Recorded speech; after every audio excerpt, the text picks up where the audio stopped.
Ce matin, lundi 23 novembre, marquait la première fois pour moi dans le Thunderdome. Le premier pay-per-view. C'était mon premier pay-per-view WWE que je matais depuis le mois d'août. Je n'ai maté aucun Raw, aucun SmackDown, seulement des segments par-ci, par-là. J'ai regardé aucun NXT, aucun Pro. J'ai regardé aucun produit WWE depuis le mois d'août. Le 22 novembre, Survivor Series était mon premier pay-per-view depuis des semaines et des semaines. Donc là, ce que vous allez avoir dans cette review, c'est la vie d'un fan véridique, un vrai fan qui a vraiment pas regardé le catch depuis 3 mois et qui, entre guillemets, redécouvre le produit WWE. Alors, est-ce que des choses ont changé? Et je vais vous dire honnêtement, si des choses ont évolué positivement, ont évolué négativement, est-ce que WWE s'est amélioré?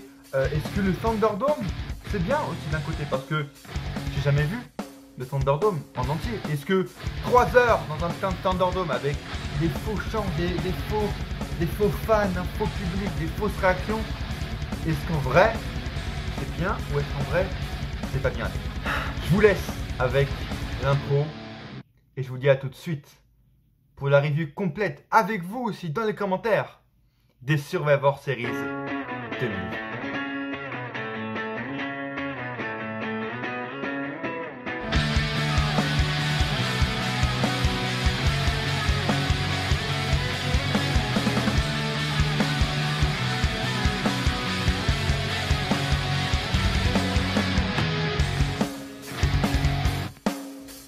Avant de commencer ce pay-per-view, ce lundi 23 novembre, ce matin quand je me suis réveillé, je vais vous expliquer un peu dans quel mood j'étais ce matin avant de commencer le show parce que, en fait, je me suis un peu auto-hypé ce week-end. En fait, c'est-à-dire que j'ai regardé plusieurs documentaires de l'Undertaker pendant ce week-end. J'ai regardé notamment un épisode de The Last Ride que j'avais pas vu. J'ai regardé des docs sur les Brothers of Destruction qui sont sortis sur le network aussi. J'ai regardé quelques matchs. J'ai aussi regardé des lives, notamment hier avec Christophe Ajus sur YouTube, qui remémorait un peu toute la carrière du Taker et qui me faisait monter la nostalgie, tu vois. Qui me faisait monter la nostalgie sur l'Undertaker à un tel point que hier soir, avant de me coucher, vraiment j'étais dans la vibe de WrestleMania, tu vois. J'étais vraiment dans le mood, dans une sorte de stress, vous la connaissez. C'est une sorte de stress où je me suis dit, putain, je suis en train de stresser pour voir ce qu'il va avoir le lendemain comme si c'était WrestleMania cette nuit, tu vois. J'étais vraiment dans ce mood-là. Donc, honnêtement, je me suis, pour le reste du show, je me suis dit, ils vont me surprendre, je me laisse surprendre, j'attends rien. Mais pour ce qui est du main event entre McIntyre et Reigns, et pour ce qui est du putain d'Undertaker, des putains d'adieux de l'Undertaker, j'étais vraiment, oui, comme un soir de WrestleMania où je peux pas le regarder en direct et où je dois attendre le lendemain pour regarder. J'étais vraiment dans ce stress en mode, ouais, WrestleMania, il va se passer des trucs, ça va être incroyable. J'étais vraiment dans ce stress là en mode, on y est, tu vois. Et c'est normal, là c'était les adieux d'Undertaker après 30 ans.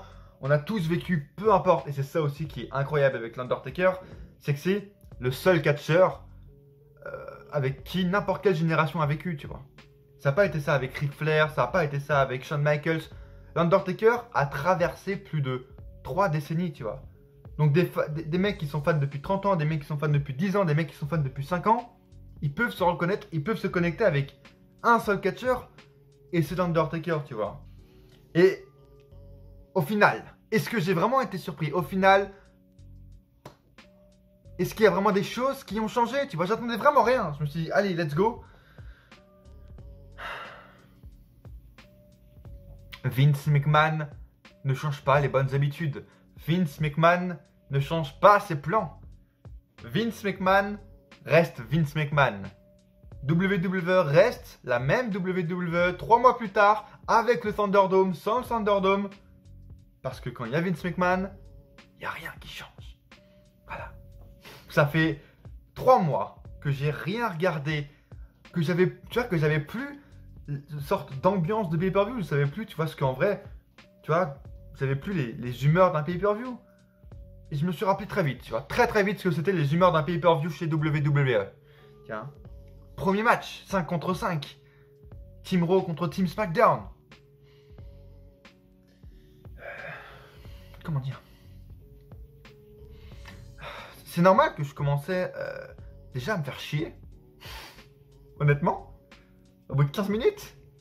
Bah si, c'est putain de normal parce que ça s'appelle le style WWE avec la construction de Survivor Series complètement typique. C'est-à-dire au début, la lenteur du faux rythme. Dès le départ, dès la première seconde, nous, on fait des tags, on change de partenaire à gogo pendant 5, 6, 7 minutes. Histoire que tout le monde passe, que tout le monde s'affronte tout hyper lentement avec que du chain. Et puis après, d'une seconde à l'autre, comme ça, une élimination, deux éliminations, 3 à 4. Et au bout de 3 minutes, d'une minute à l'autre, tu as la moitié des deux équipes qui est passée, tu vois. Donc oui, c'est normal qu'on s'emmerde. Et pour vous dire en plus, voilà, la vérité sur ce show, pourquoi je l'ai regardé?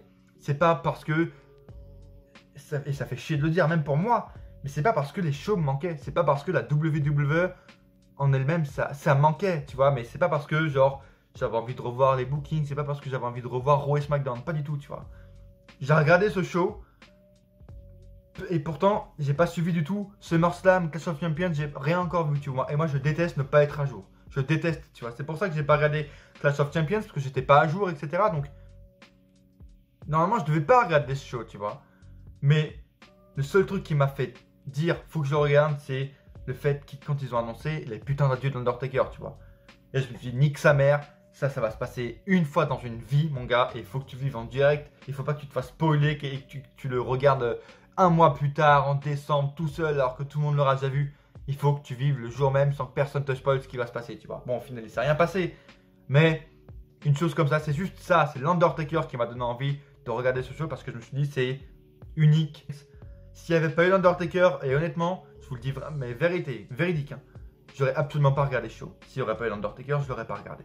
Même pour Reigns McIntyre, qui m'a fait vraiment rêver, j'aurais quand même pas regardé. Bienvenue, merci à vous de me rejoindre sur cette review les gars. Bienvenue à vous sur cette première aussi, oh, il n'y a que des premières fois ce soir. Aujourd'hui, ce soir, je sais pas quand vous regardez la vidéo. Survivor Series, premier pay-per-view que je mate depuis 3 mois. Et là, cette vidéo, première review de Darren Ellis Catch, pas depuis 3 mois, non. Ça fait 5 mois, 6 mois que j'ai plus fait de review. La dernière c'était au mois de putain de juin quoi, au putain de mois de juin. Bienvenue les gars. Pouce bleu si vous êtes content de retrouver ça. Gros, enfin pouce bleu. Maintenant c'est quoi? C'est pouce noir, pouce blanc, pouce neutre. Allez, parce qu'on ne doit pas mettre de couleur maintenant alors. Pouce neutre s'il vous plaît. Pouce neutre en bas de la vidéo pour me soutenir si vous êtes content de revoir après. Oui, attends, juillet, août, septembre, octobre, novembre, ça va faire presque 6 mois que j'ai pas fait de review de Raw les gars. De review de Raw, de SmackDown, de review de pay-per-view. J'étais comme je vous l'ai dit dans le mood avant de me coucher et même ce matin en me regardant je me suis dit putain, tu vois ça y est, on y est. Là, soit ils nous font quelque chose ou soit c'est vraiment, ça signe la fin du Deadman pour toujours, tu vois, la fin de l'Undertaker. Et on arrive très durement, très durement à la fin du show. Waouh! Pour revenir à ce que j'ai dit, oui, j'ai vite repris, tu vois, recompris ce que c'était les ambiances de show WWE en 2020, tu vois. Je ne m'attendais à rien et je suis quand même déçu. C'est 2h50 pour arriver au main event. Waouh! C'est une expérience, mon gars, que j'avais plus vécu depuis 3 mois. Rester 3 heures devant un show comme ça. Waouh! Quand tu vois le main event où c'est littéralement un viol pour SmackDown, t'enchaînes avec waouh, les deux pires équipes du monde, New Day et Street Profits. Waouh! Les deux pires constructions de booking. Je vous parlais des choses qui n'avaient pas changé chez WWE. Vous voulez avoir mon avis sur la division par équipe? Non, rien n'a changé. Absolument rien.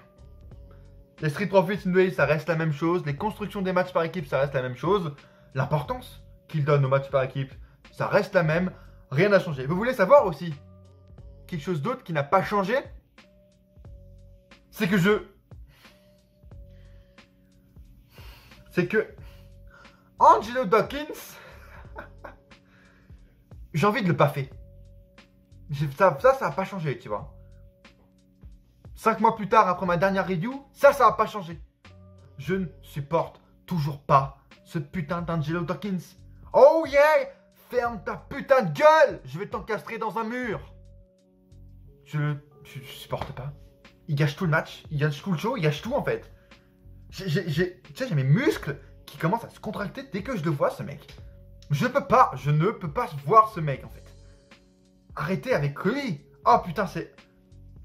Voilà autre chose qui n'a pas changé. Vous voulez savoir autre chose qui n'a pas changé et qui a fait du coup que... Voilà, je me suis vite habitué au style WWE. Justement, c'est le style WWE de la construction des matchs. Un des matchs, bon, on était quoi? On était au 5e, 4e match de la soirée. On devait être à 2 heures de show. Asuka contre Sasha Banks, 2 des meilleures catcheuses actuellement. Quand elles avaient eu un match au SummerSlam, je crois, de cette année, j'avais entendu que du bon. J'avais vu 2-3 extraits, j'avais vu que c'était pas mal. Elles s'étaient très bien débrouillées. J'avais un peu confiance en elles, tu vois. Je me suis dit, cool, ça va être sympa. C'est quand même 2 des meilleures catcheuses ever. Non. Asuka est dans un... Elle est perdue entre le monde... Elle est perdue en fait. Je sais pas où elle est. Sasha Banks aussi, en fait, les deux ont essayé d'innover, tu vois. Les deux ont essayé de s'inventer, ont essayé de diversifier les styles à l'extérieur du ring, à l'intérieur du ring. Elles ont essayé de se diversifier, tu vois. Mais c'était sans compter sur le style WWE qui a totalement ruiné, en fait, leur espoir. Et qui a totalement anéanti le putain de suspense d'un match, en fait. Et c'est ça le problème du style WWE. C'est pour ça que je sais pas si je vais arriver à me remettre là-dedans, parce que... Surtout maintenant avec le Thunderdome aussi, si vous voulez avoir mon avis sur le Thunderdome, je pense pas que... C'est pas que c'est une mauvaise idée, c'est évidemment 20 000 fois mieux que le Performance Center, bien sûr que oui.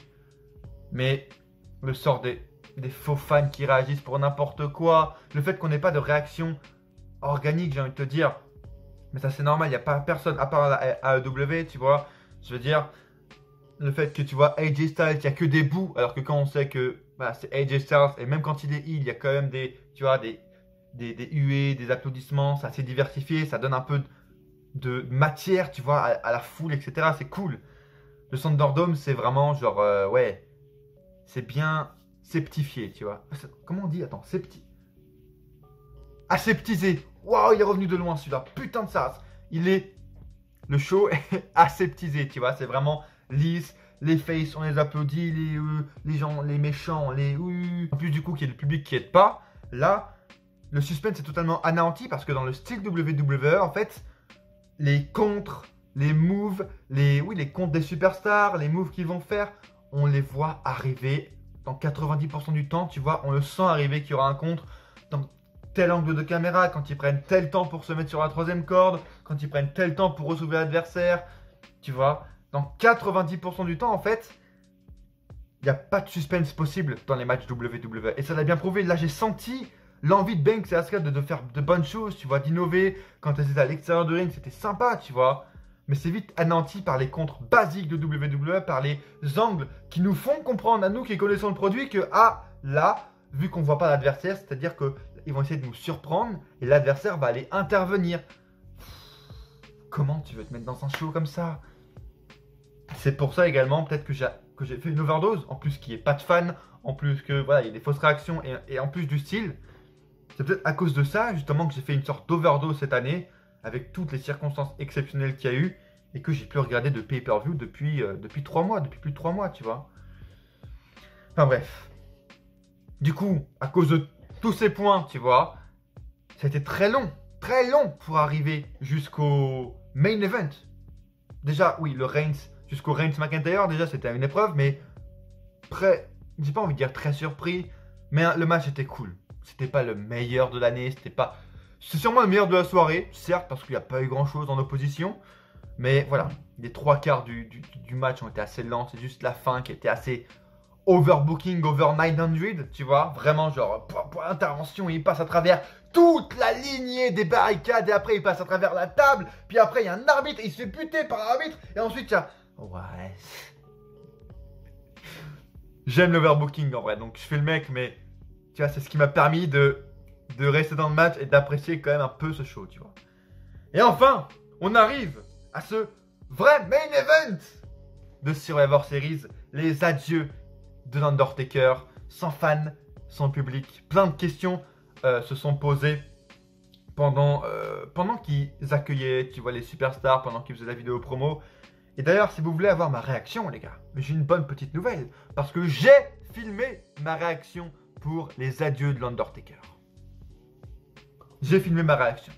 Donc, je vais épiloguer voilà, sur ce qui allait pas, sur ce qu'ils auraient dû faire pour moi.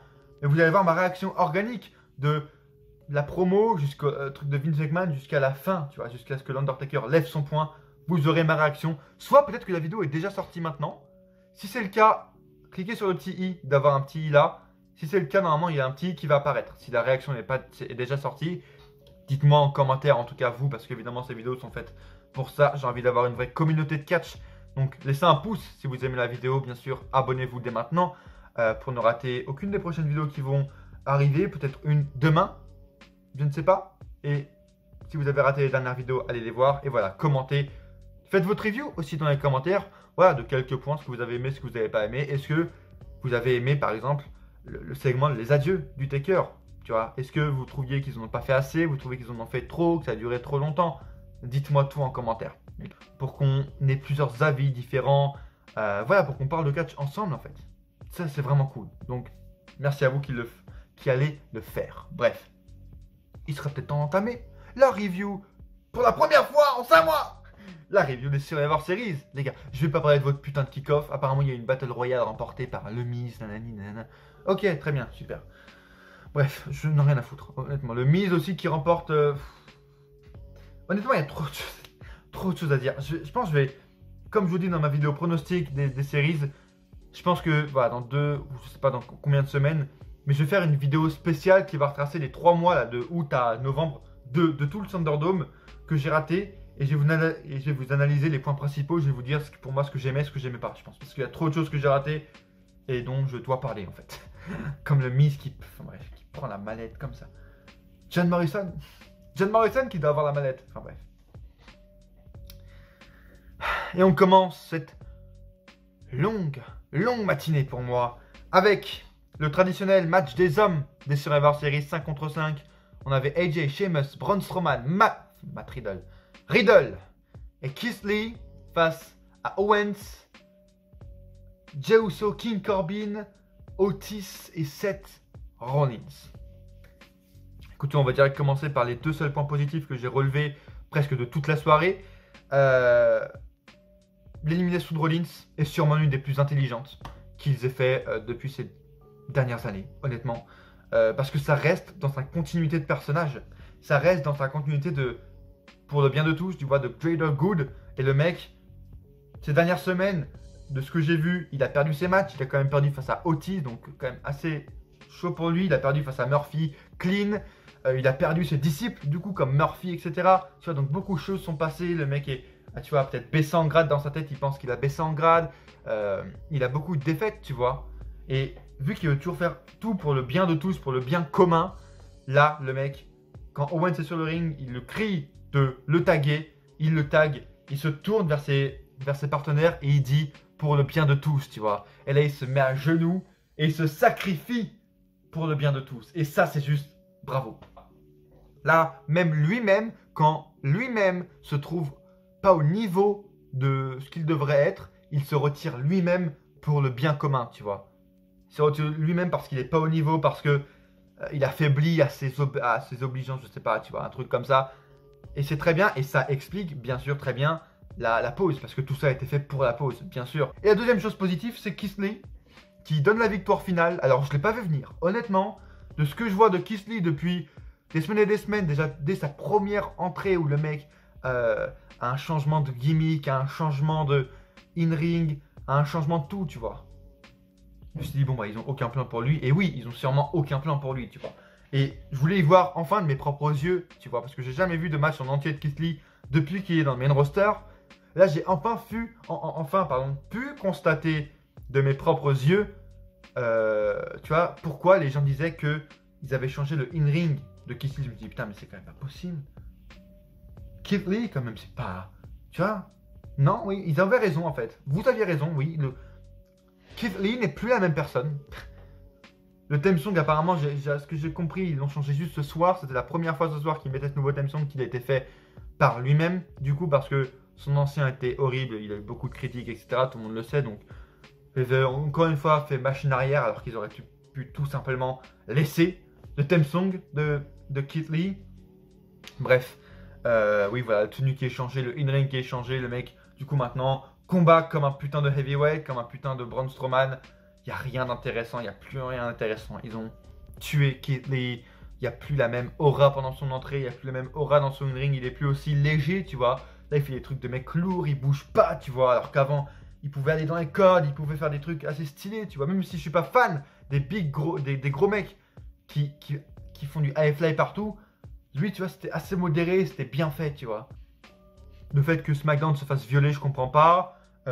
Uzo, du coup, qui reste à la fin parce que oh, c'est le chef de la tribu, machin, on ne s'y attendait vraiment pas parce que voilà, quoi, il est partenaire de Roman Reigns, donc on s'y attendait vraiment pas.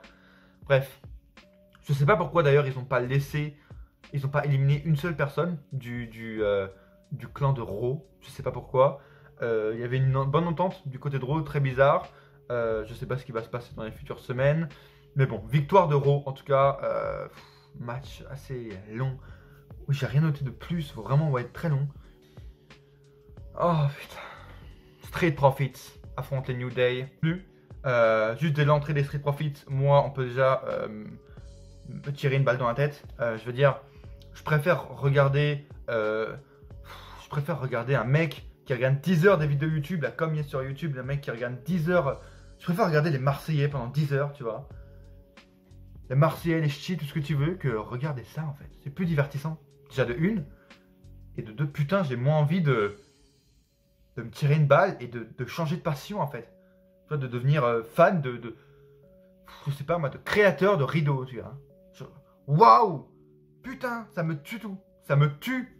La division par équipe, et c'est pire qu'une purge, quoi. Et surtout quand tu mets les deux pires équipes, les équipes les plus forcées de l'histoire. Les Street Profits n'ont jamais eu aucune réaction depuis 6 mois ou 8 mois, tu vois, depuis qu'il n'y ait plus de fans, tu vois. Mais je te dis que dès qu'il va réavoir les fans, les mecs vont se faire huer sale. Ils vont se faire huer très sale. On s'en fout d'eux. Ils sont forcés à la gueule et le New Day, c'est 20 fois pire. Arrêtez. Et bizarrement, ils n'ont pas donné la victoire au New Day, ce qui me choque. Vraiment, je m'attendais à une victoire du New Day claire et nette. Pas de turn, pas de trahison à la fin. Victoire de Street Profits. Est-ce qu'ils ont un projet? Je ne pense pas. Bref. Encore une fois, pas grand chose à retenir. J'ai trouvé le match basique. Un match basique de match par équipe chez WWE. Zayn, Bobby Lashley. J'avais prévu victoire de Bobby Lashley. 8 minutes. Ah, je m'attendais quand même à un peu plus entre les deux superstars. C'était vraiment le truc basique. C'était Bobby Lashley qui était construit comme, pas le face, mais juste comme la force du show. Zayn était le heel lâche, pas intéressant, qui à la fin du coup va perdre parce qu'il a cru, parce qu'il a fait croire à l'arbitre du coup qu'ils avaient triché. Et oui, c'est vrai, parce que le MVP lui a fait un croche-patte à l'extérieur du ring. Du coup, Sami Zayn demandait pour la disqualification, sauf que du coup l'arbitre n'a rien vu parce qu'il s'est fait distraire par les autres clans du Hurt Business. Et voilà, du coup Bobby Lashley en a fini avec un spear ou je sais plus quoi, où il a abandonné, je sais plus. Enfin bref, il a beau être champion intercontinental, il y a 0 plan. Le mec perd en 8 minutes chrono. Et du coup, je pense que voilà, vu qu'il passe pour un, il lâche là pendant les futures semaines à SmackDown, il va dire j'ai pas perdu, ils ont triché, ils ont fait un truc avec MVP, il a triché, je veux un rematch. Voilà le personnage de Zayn. On a envie de l'apprécier, mais c'est juste un putain de heel lâche. Il a un putain de bon personnage, un putain de bonne. Tu vois, il a une putain de. Je sais pas comment on dit. Tu vois, il sait faire des promos, il est putain de bon en promo, il a un bon personnage, mais non, on le fait passer pour un heel lâche parce qu'on a 0 plan pour lui. C'est pas intéressant, 8 minutes. Les notes, d'ailleurs, je vais mettre une note sûrement sur Twitter ou sur Insta. Pour ce match, je mets quoi? Je mets 3, 2. Il reste un truc à retenir, le seul truc que je vais retenir pendant 24 heures. C'est la belle référence de Corey Graves à Ronnie Radke, Falling in Reverse. Le mec, pendant le match, je sais plus pour quelle occasion il avait dit, mais il l'a dit I feel like I'm losing my mind. Right there. Ronnie Radke-like. Le titre Losing My Mind, Losing My Life. Belle référence. Bravo à Corey Graves qui regarde, qui écoute du Ronnie Radke, du Falling in Reverse. Bravo. D'ailleurs, Ronnie Radke, j'ai un peu vidé mon compte en banque pour lui. C'est la première fois que ça arrive. J'ai fait le fanboy pour Ronnie Radke, j'ai carrément fait le fanboy. J'ai fait mes premiers achats sur Twitch, j'ai fait mon premier abonnement pour Twitch en fait, c'était à Ronnie Radke, tu vois. Et pour la première fois de ma vie, j'ai dépensé autant d'argent pour une seule personne, tu vois. J'ai quand même dépensé 90 € pour lui. Restez connectés sur YouTube, ce sera sûrement... C'est un truc... 90 € alors que j'ai 0 sur mon compte. Un segment juste entre les deux matchs, juste après le Bobby Lashley, Sami Zayn, il y a eu un segment dans les backstage avec Uso qui parle avec son frère, etc. du fait qu'il a été déçu. Puis Reigns arrive avec Paul Heyman et il dit en gros, t'es out, t'es plus de la famille, etc. Tu me disrespectes, tu faut plus de la famille, etc. Et tout simplement tout ça pour dire, même si plus tard, du coup, dans le show, ils vont voilà, se reprendre dans les mains parce que Jey Uso a aidé Roman Reigns à prendre. Bref. Tout ça pour dire, en fait, c'est juste Roman Reigns, il a autant aimé. Pourquoi? Parce que c'est la figure d'autorité qui manquait chez WWE et qu'on n'avait plus depuis des années, tu vois. À l'époque, c'était Undertaker, c'était la Legacy, c'était Randy Orton. Avec la Legacy, tu vois, un mec qui est champion ou qui n'est pas champion mais qui domine la plus grande force actuelle du business et de la WWE en fait, ici. Le Hurt Business, MVP arrive aussi bien à le faire, mais eux, c'est pour les mid-cards, etc. Donc c'est un peu moins stylé. Mais Roman Reigns, pardon, justement, c'est le Randy Orton, c'est le Ric Flair et Triple H avec Evolution à l'époque. C'est vraiment la figure d'autorité WWE qui peut changer les choses, qui n'est pas comme les autres et qui dirige la plus grande force de la compagnie, tout simplement. Et c'est super stylé. Et c'est pour ça que c'est aussi intriguant, et c'est pour ça que on a envie d'être dedans, parce que également, le booking est bon pour une fois. Et ça fait plaisir, tu vois. Donc, tout est bien avec Roman. Juste petit aparté pour vous expliquer un peu, voilà, mon ressenti, en tout cas, mon point de vue sur la popularité du nouveau personnage de Roman Reigns. Asuka Sasha Banks, championne de Raw, championne de SmackDown. Voilà, encore une fois, j'ai espéré pendant à peu près 30 secondes. Et puis, au bout de la 31e seconde du match, je savais à quoi m'attendre. Le match a duré 9 minutes 42. Bah, vous savez quoi? On va aller vérifier maintenant. Vous savez quoi? Je suis sûr, il a duré moins de 10 minutes. Faites vos pronostics dans les commentaires sur ça. Combien de temps il a duré à votre avis? 13 minutes 5. Eh ben dis donc. Bravo. Alors là, je suis surpris, WWE. Eh ben, je les ai pas vus passer entre guillemets parce que j'ai cru que ça avait duré que 10 minutes. Enfin bref. Booking de merde. Comme je vous l'ai dit dans mon intro, je vais pas me répéter. On sent venir les contres, les moves à 10 km. Et encore une fois, à la fin, on a le booking typique de WWE où tout le monde doit rester fort. C'est pas pour reprendre machin, mais c'est la vérité. Tout le monde doit rester fort. Vince se dit vraiment ça dans ces putains de conférences, de réunions. Tout le monde doit rester fort. Donc, Sasha Banks prend la victoire. Ah ouais, super, elle a battu Asuka pour la première fois. Mais par roll-up. Comme ça, Asuka, skip, elle n'est pas décrédibilisée. Alors qu'avant, justement, il fallait avoir 35 minutes de match dans les dents pour essayer, tenter de faire taper ou de battre Asuka 3 secondes. Là, le match a duré 13 minutes, 10 minutes. Et le roll-up est passé comme tranquille, tu vois. Ouais, il est passé comme aussi facilement que le dépouche d'une superstar, tu vois. Choup, aussi facilement que le dépouche de Keith Lee à son entrée dans le main roster. Il est passé très facile, le roll-up. Asuka ne sait pas se dégager de roll-up. Elle perd que comme ça pour qu'elle reste forte. Et Sasha Banks, ça va pas l'aider de prendre un roll-up. Oui, c'est la plus grande, mais non. C'est pas... Elle est forte, Asuka, mais elle vaut plus rien, déjà de une. Et de deux, putain, une face ne doit pas gagner par roll-up. Et encore un match, avant-dernier match de la soirée. Encore un match. Oh, ils ont enchaîné les 2 matchs des femmes. 5 contre 5 féminins, Nia Jax, tout ça. Vous connaissez les bails. Peut-être que je vais vous mettre l'image ici du match. Match et construction, comme je l'ai dit au départ, au début de la vidéo, typique.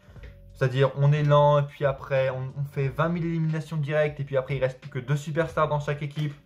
On va payer ta putain de crédibilité, enfin bref.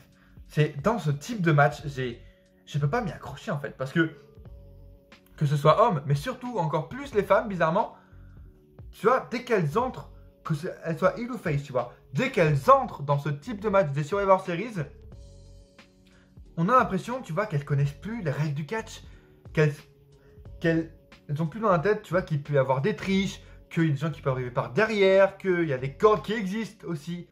5 minutes, 6 minutes de chain wrestling entre toutes les superstars qui changent toutes les 30 secondes. Parce que comme ça, elles passent toutes, tu vois, elles ont toutes leurs petits moments de gloire. Et puis, hop, élimination. Natalia, Ruby Riott, elles savent plus que ça un contre. Du coup, elles se dégagent pas de la finisher. Et puis après, il y a l'autre meuf de l'autre équipe qui vient intervenir. C'est pas intéressant. Et tout le fil rouge des matchs sur Survivor Series, c'est ça. C'est pas intéressant. Et évidemment, le fil rouge, du coup, de ce match, à quoi a servi ce match? C'était à construire encore plus gentil et face, à avoir plus d'affection pour la petite Lana, la pauvre malheureuse, qui est dans son coin, qui est refoulée face aux grosses méchantes Shayna Baszler et Nia Jax, qui la repoussent dans le coin parce qu'elle ne mérite pas. D'ailleurs, élimination de Nia Jax et Shayna Baszler, on appelle ça du booking facile, du booking de flemme. De faire disqualifier, bon, je suis content pour Shayna Baszler qu'elle n'ait pas perdu, mais tu vois, plus flemme que ça montre encore une fois l'intérêt qu'ils ont derrière. Tu vois, j'ai tweeté d'ailleurs, allez voir sur mon Twitter, voir sur ma timeline, j'ai commenté en direct le pay-per-view, j'ai pas fait beaucoup de tweets parce qu'il n'y avait pas grand chose à dire au final. Mais oui, en fait, j'ai réalisé au bout de 5-10 minutes, quand je l'ai vu sur les escaliers, j'ai fait, mais oui, en fait, le truc c'est juste de construire Lana et en fait, ça va être elle, la seule survivante à la fin. Et c'est ce qui s'est passé. Je me suis dit, c'est elle qui va faire le dernier pin, etc. Mais en fait, non. C'est juste qu'à la fin, ça s'enchaîne avec Baszler qui est disqualifiée parce qu'elle continue un truc dans les cordes. Nia Jax qui est... Et après, c'est Nia Jax, du coup, qui est disqualifiée avec Bianca Belair, qui est la dernière survivante de SmackDown. Du coup, les deux sont disqualifiés. Et la seule qui reste dans les deux équipes, c'est seulement Lana, qui, elle, était restée dans son coin. Voilà, parce que c'est la toute timide. C'est celle qui se fait harceler, la pauvre Lana, du jour au lendemain. D'ailleurs, on ne sait pas pourquoi. Bref. Bravo. Du coup, à Lana, bravo.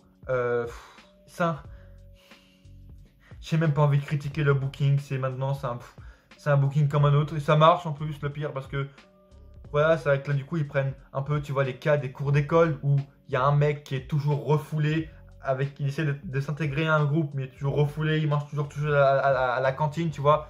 C'est un peu le style de Lana, comme le documentaire qui est sorti.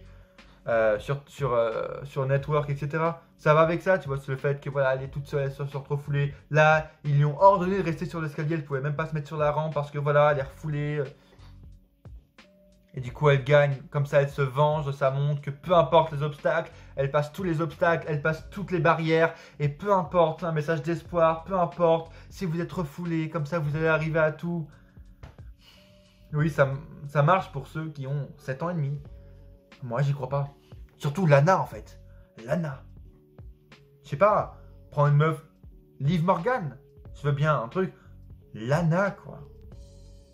On n'a jamais eu d'affection pour elle. Tu vois, en plus, ils misent sur le fait qu'elles savent pas trop catcher, on dirait, parce qu'elles catchent toujours très mal. Parce que j'ai vu, de ce que j'ai vu là ce soir. Enfin bref. Je sais pas quelle note mettre. 3, 4. Histoire de dire, voilà, il y a eu Shayna, c'était cool.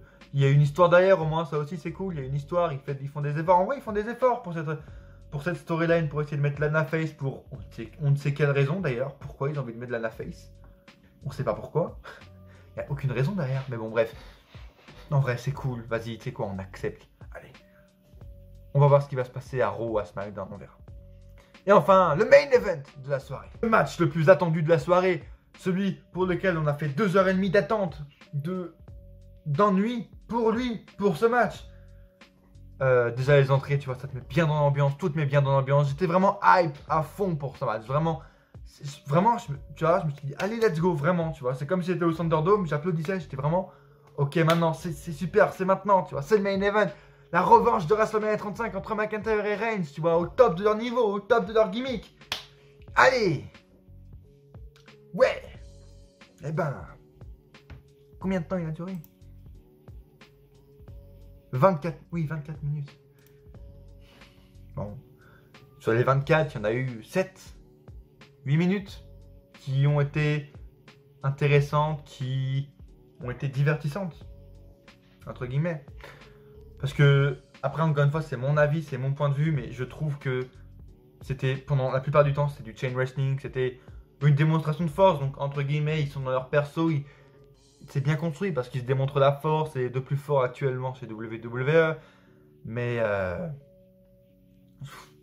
c'était long, quoi. C'était lent. Entre les deux, tu veux voir de l'action. Surtout avec ce qu'on a vu à la fin, tu vois. On sait qu'ils sont capables de donner plus. Alors, donnez plus. Là, c'était la hit au début pendant 10 minutes de Reigns, puis après McIntyre qui essaie de faire son comeback, mais il n'y arrive pas pendant encore 5-6 minutes.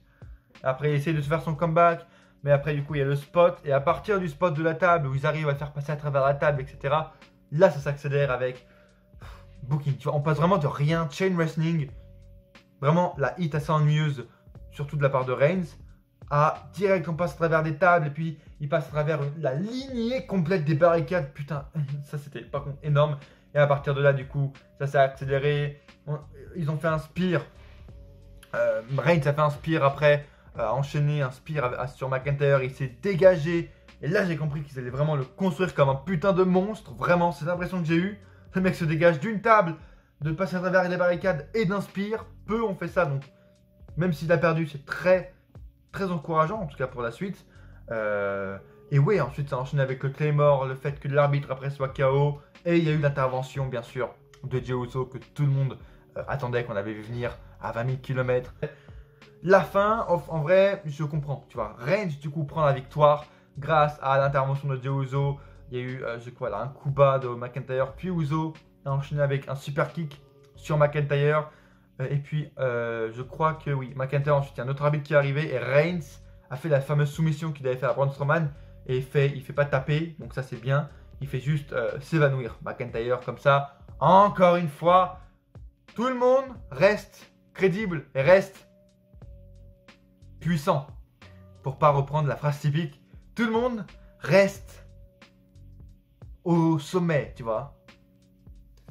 Et c'est la vérité, tu vois, parce que McIntyre n'a pas tapé, du coup il reste fort, du coup voilà, il y a eu des triches en plus, donc et en vrai je comprends, tu vois, ça, je maintiens ma position que ils auraient dû faire gagner McIntyre, que ça aurait pu raconter plus d'histoires, mais en vrai, voilà, je suis quand même content du résultat parce que McIntyre perd, mais il n'a pas tapé, il n'a pas perdu, il a triché, donc il n'est pas décrédibilisé à fond, donc il y a eu de la triche en plus avec Jey Uso, ça permet à Reigns de rester fort, même s'il a triché du coup. C'est un peu con pour lui parce qu'il a quand même, il est très fort, il doit se montrer fort et il a besoin de tricher. Donc ça donne du crédit à McIntyre, mais pour Roman Reigns, c'est pas super. Bref, en tout cas, moi je pense quand même que les deux, ils en profitent. McIntyre pourra du coup se ressoulever grâce à ça parce que voilà, il n'a pas vraiment perdu. En vrai, c'était cool. La fin, pour finir vraiment un bon main event comme ça, c'était en vrai, la fin est très bien faite. La War Series se termine sur une note d'émotion pour moi, pour le catch en général. Dites-moi dans les commentaires si vous avez apprécié ce show, si vous avez apprécié cette fin, ces adieux d'Undertaker dans ces conditions-là. Laissez un pouce bleu, un pouce noir, un pouce neutre, tout ce que vous voulez si vous avez aimé la vidéo et pour me soutenir, évidemment. Pour le référencement, etc. Mais même pour moi qui met du temps à faire ces vidéos, qui met du temps à faire le montage, un pouce bleu, ça coûte rien, vraiment. Si vous avez aimé, ça me fait super plaisir. N'oubliez pas d'activer la cloche, bien sûr, parce que si vous abonnez et que vous n'activez pas la cloche, je vois dans mes paramètres qu'il y a beaucoup de gens qui n'ont pas encore la cloche. Donc vraiment, activez la cloche. Si vous êtes abonné, abonnez-vous déjà si vous n'êtes pas abonné. Et activez la cloche, vraiment. C'est comme ça, vous serez prévenu direct dans les notifs dès qu'il y a une vidéo. Et c'est vraiment la meilleure chose à faire. Bref. Partagez un maximum sur les réseaux. Facebook, Insta, Twitter. Notifiez-moi sur Twitter si vous partagez. Je vous retweeterai. Merci de m'avoir suivi. Et à coup sûr, on se retrouve dans une prochaine vidéo. Ou pas.